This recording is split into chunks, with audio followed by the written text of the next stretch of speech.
Queríamos analizar, que claramente fue el tema del día hoy, acerca de qué pasó ayer o qué dijo la gente cuando salió a la calle en defensa de la universidad pública, en defensa de la ley de financiamiento universitario. En varias oportunidades lo hemos tenido acá en el estudio a Ricardo Coca, secretario administrativo de la Universidad Nacional de San Juan, y qué mejor que él para contarnos cómo lo vivió la universidad el día de ayer. Buenas noches, Ricardo, ¿cómo estás? Buenas noches, muy bien. Bueno, la verdad que fue una manifestación a lo largo y a lo ancho del país, que como bien decías, no es un reclamo sectorial, sino una defensa acérrima a lo que es la educación pública y lo que significa el sistema universitario dentro del esquema de educación del país. Uno que viene del área de los números a veces le gusta mucho eso y nosotros del 2023 a la fecha hemos pasado de tener un 0,72% del PBI invertido en el sistema universitario a tener ahora un 0,47. O sea, un detrimento del 30% de los presupuestos que han impactado, bueno, lógicamente en lo salarial y que han impactado también en el funcionamiento de las universidades. O sea, acá no hay algo así como podríamos decir un relato, sino un dato muy claro, ¿no? Cómo se ha ido deteriorando esa participación en el PBI y que cada vez, digamos, que se redobla la apuesta de parte del gobierno diciendo, bueno, vamos a ir por más todavía, ¿no? El día previo a la marcha hubo un recorte de 75.000 millones que uno no se explica cómo puede ser que se afecte de esa manera. Infraestructura universitaria, porque se pararon varias obras, pero también el tema del plan de alfabetización, que es esencial para que los chicos cuando lleguen a la universidad tengan capacidades lectoras y capacidades mínimas para desarrollar una carrera, ¿no? Y ayer en la marcha lo que uno observaba es que no solamente son los alumnos universitarios y los docentes, sino familias. O sea, va el padre con el hijo, van personas mayores que dicen, yo soy egresado de la universidad pública. Y cuando uno escucha estos números, porque además hoy el gobierno, uno pensaría, bueno, el gobierno va a repensarlo y va a decir, bueno, ok, salió tanta gente a la calle, entonces veamos, en un ratito vamos a escucharlo o vamos a analizar las palabras del secretario de Educación a nivel nacional. Pero digo, ¿cómo subsiste la universidad? O sea, ¿cómo hacen? Porque estás haciendo malabares, porque te están sacando los sueldos de los docentes, y vos planteaste la vez pasada justamente el peligro de los docentes de los colegios universitarios, cómo empieza en caída, cuando antes todos querían ser profesor de la Universidad Nacional de San Juan, no solamente por el prestigio, sino también por los sueldos que tenía. Claro, hoy por hoy, digamos, el salario del docente universitario y de los preuniversitarios especialmente han venido hacia abajo. Hoy por hoy están muy por debajo de lo que cobraría, por ejemplo, un docente en la provincia. Entonces eso implica un éxodo.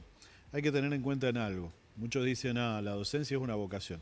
Es un trabajo. Es un trabajo. Es un trabajo. Quien va a estar al frente del aula con los chicos tiene que estar en condiciones psicológicas y morales de decir, bueno, puedo con esto sustentar la vida de mi familia. Si ese docente tiene que acudir al pluriempleo o directamente abandonar las cátedras para dedicarse a otra cosa, y bueno, difícilmente la calidad se pueda sostener. Pero además uno que uno analiza el prestigio de ser docente de la Universidad Nacional, no es solamente un título de grado, de hecho tienen títulos de posgrado, o tienen maestría, y siguen invirtiendo en su carrera profesional para volcar al alumno justamente sus conocimientos. Entonces, no es que es uno más, o bueno, es cierto porque además mi mamá es docente y muchos dicen es una vocación, es un trabajo, Claro, claramente. claro, claro. Y si vos te planteas que el sueldo de un JTP simple es de 400.000 pesos, si quiere hacer una maestría, con eso no paga ni la cuota de la maestría, ¿no? Claro. Entonces, difícilmente ese docente pueda seguir creciendo en cuanto a su formación.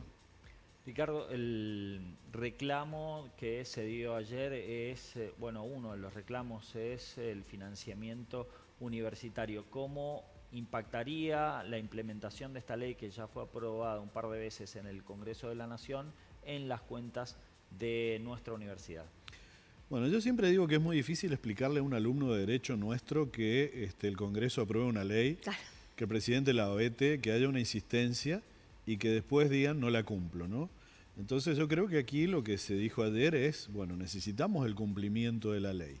Si esa ley se aplica, lógicamente ese 4,7 que decíamos hoy se aproximaría bastante más al 0,72. Ese 0,47, perdón, se aproximaría al 0,72. Es decir que permitiría recuperar salarios y permitiría también tener recursos suficientes como para poder continuar con obras, con infraestructura, con todo lo que sea bienes de capital y demás. Bueno, aparentemente sigue la intención del gobierno de darle largas al asunto. Ahora se hablaba también de una convocatoria al diálogo que no se materializa, pero que indudablemente allí los actores fundamentales no solo es el CIN, sino que también son los gremios docentes y no docentes. Y ustedes ayer cuando estabas en la marcha y veías esa cantidad de gente y te enterabas a nivel nacional de la cantidad de gente que estaba en las calles, ¿ustedes pensaban que hoy iba a haber una repercusión, iba a haber, digamos, algo de parte del gobierno que diera inicio a una conversación, a que se abra el diálogo frente al financiamiento universitario? Respondo por mí, no. O sea, yo la verdad que no guardo mucha esperanza respecto a eso. Si la hay, seguramente va a ser una propuesta muy por debajo de lo que es la ley ya aprobada. Y tengamos en cuenta que si hubiera allí una discusión, hay que, en este momento, dejar de lado lo que sería la demanda, ¿no? Esto que se ha presentado como un pedido de cumplimiento de la ley. Entonces es muy difícil. Yo la verdad que no veo intenciones en el gobierno de dialogar sobre esto. Y tener en cuenta que, como ya dijo la justicia, esto implica un 0,23% del PBI. Bueno, el gobierno ha mencionado que no podría ser porque afectaría el equilibrio fiscal. De hecho, no sé si tenemos la palabra del subsecretario de Políticas Universitarias, Álvarez, que hacía mención de esto y dijo que la ley nació muerta. ¿Qué opinión le merece, Ricardo? Bueno, nuevamente creo que o desconoce el derecho, pero la ley no nació muerta, ¿no? Y cuando viene esto de que digan de dónde van a sacar los fondos, la Constitución es clara. La Constitución dice que el gobierno debe aportar los fondos para la educación superior y fija la autonomía y la autarquía. Y la ley de educación superior fija también el concepto de gratuidad de los estudios de grado y por ende también fija la obligatoriedad del gobierno de financiar esto. Entonces, no hace falta que se diga, porque ya dice la Constitución, que el gobierno lo debe garantizar con los ingresos que tiene. Ahora, cuando vos ves una política de bajar impuestos a sectores que más tienen y por otro lado de financiar servicios, y no solo, como decía una entrevistada ahí, no solo esto está pasando en educación, está pasando en salud. Está pasando en salud, está pasando en discapacidad. Entonces, bueno, ¿cuáles son las políticas que el Estado quiere llevar a cabo para salud y educación? Además, el Estado, o sea, el gobierno tiene la potestad justamente de hacer una redistribución, digamos, de presupuesto. Entonces, para eso, digamos, se aprueba el presupuesto a nivel nacional y dice, bueno, ok, salió esta ley, saco de acá, pongo acá, pero digo, lo que se cuestiona es que el gobierno, de hecho, el gobierno plantea o tiene cuestionamientos de la universidad pública, digamos, de los que ingresan, de los extranjeros, que vos mismo le hemos hablado acá en el programa, que son muy pocos y que no te inciden la matrícula. O sea, como que de alguna manera pareciera que lo que plantea es que sea la universidad privada únicamente, que es un gasto. Bueno, es muy curioso hacer una mirada de las 300 y pico páginas que tiene la resolución que sacaron, la decisión administrativa que sacaron previo a la marcha, en donde se recortan 75.000 millones, ¿no? Porque ahí en esa hay algunos que recortan, pero hay otros que suben. Y es muy curioso ver qué sectores son los que suben, ¿no? Y cómo esos sectores se ven beneficiados en detrimento de otros. Es todo un ejercicio porque, como digo, es bastante larguito de hacer, pero es muy interesante ver qué sectores se ven favorecidos y cuáles no. ¿Cómo ves la situación de acá en más? ¿Qué va a pasar? Hacemos futurología, claramente. La verdad que conflictiva, porque creo que si hay una convocatoria, la propuesta va a ser una propuesta que va a estar muy por debajo de lo que ya se aprobó en la ley, así que lo veo complicado a eso. Secretario, bueno, otra de las palabras que tuvo el funcionario nacional Álvarez es medir y bajar el presupuesto dependiendo la cantidad de egresados que tengan las universidades públicas. ¿Es posible? No tiene en cuenta un montón de factores, indudablemente, porque el paso de cualquier sanjuanino o sanjuanina por la Universidad Nacional de San Juan es un cambio de vida, empieza otro estilo, hay una movilidad social más allá de que sea egresado o no. ¿Qué opinión tiene? Bueno, el costo por egresado es un indicador muy limitado. Casi que utilizo la palabra burdo, pero digo muy limitado. ¿Por qué? Porque no es lo mismo un egresado de una carrera en donde vos necesitas un docente y el aula solamente, a donde vos necesitas infraestructura, ciencia y tecnología.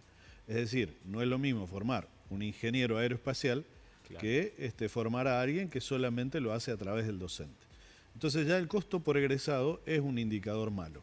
Ahora, ese indicador en nuestro país da 57 millones por egresado a lo largo de toda su carrera. Llevémoslo a dólares, son 40.000 dólares por toda su carrera. ¿Saben cuánto es el promedio de la OCDE, la Organización para la Cooperación y el Desarrollo Económico? 100.000 dólares por egresado. Es decir que está saliendo bastante barata la formación de los egresados en nuestro país en relación a los países de la OCDE, donde está, por ejemplo, Chile, ¿no? Así que bueno, la verdad que ese indicador solo es muy pobre. No somos, en el caso nuestro, una universidad que solamente hace docencia, sino que hace investigación, hace extensión, hace ciencia, institutos, observatorios, arte, tenemos orquesta, tenemos coros, es decir, hay una serie, un sinfín de actividades que no se explican solamente por el costo de egresado.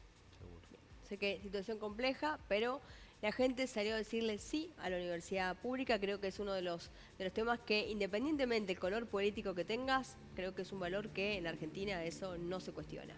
Muchísimas gracias, Ricardo, por estar acá. No, por favor, muchas gracias a ustedes. Nos vamos al primer corte, siempre con vos, ya volvemos.